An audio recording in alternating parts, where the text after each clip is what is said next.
আজ আমি শেয়ার করব খুব সহজ পদ্ধতিতে ঘরোয়াভাবে খুব সুস্বাদু বাঁধাকপি ঘন্ট। তো বাঁধাকপিটা আমি কেটে দিয়ে পরিষ্কার করে নিয়েছিলাম। এখানে দেবো রুই মাছের মাথা দিয়ে আমি ঘন্টটা করব। কড়াইয়ে জল দিয়ে দিলাম, বাঁধাকপিটা একটু ভাপিয়ে নেব। দেব লবণ, ঢাকা দিয়ে দেব। এদিকে আমি মাছের মাথায় দিয়ে দেব লেবুর রস। লেবুর রসটা দেওয়ার সাথে সাথে মাছের মাথা যদি কোনো গন্ধ থাকে, অনেক সময় গন্ধ হয়, সেই গন্ধটা থাকবে না। আবার এদিকে স্বাদটাও পাল্টে যাবে। লবণ হলুদ দিয়ে মেখে নেব। এদিকে আমার বাঁধাকপি সিদ্ধটা প্রায় হয়ে এসছে, কালারটা চেঞ্জ হয়ে গেছে দেখুন। নামিয়ে নেব। বেশি সিদ্ধ করব না, তোমরা সিদ্ধ নাও করতে পারো, তেলের পরও দিতে পারো, তখন তেলটা একটু বেশি লাগে। আমি কড়াইয়ে তেল দিয়ে দিলাম। দিলাম এলাচ, দারচিনি, জিরে, শুকনো লঙ্কা, তেজপাতা ফোড়ন। প্রথম থেকে শেষ অবধি দেখতে থাকো, আশা করি রেসিপিটি ভালো লাগবে।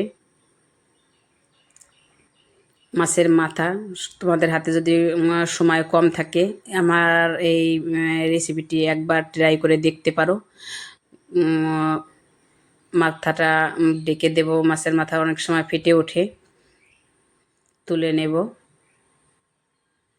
এদিকে মাছের মাথা আমার সিদ্ধ হয়ে গেছে, এদিকে ভাজা ভাজা হয়ে গেছে। দিয়ে দেব আমি টমেটো কুচি, একটু ভাজা ভাজা করে নিলাম। দিয়ে দেব আমি বাঁধাকপি, লবণ দেব, হলুদ দেব, কাঁচা লঙ্কা চিরা দেব, আদা বাটা দেবো। আদা বাটা কিন্তু আমি আগে দেইনি, এখন দেব। নেড়ে নিয়ে ডেকে রাখলাম প্রায় 10 মিনিটের মতো, তুলে নিচ্ছি। দেখুন বাঁধাকপিটা প্রায় আমার হয়ে এসছে, সিদ্ধ হয়ে গেছে পুরোপুরি।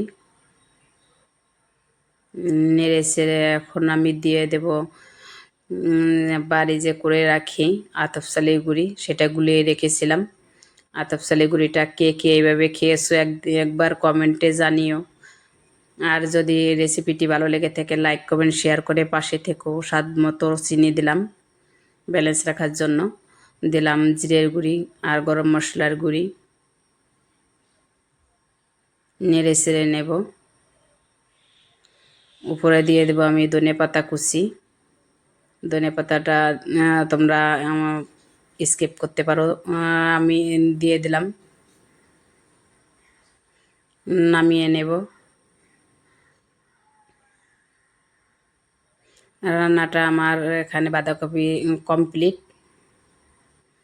তো প্রথম থেকে শেষ অবধি দেখার জন্য অসংখ্য ধন্যবাদ। দেখা হচ্ছে নতুন আর একটা রেসিপিতে।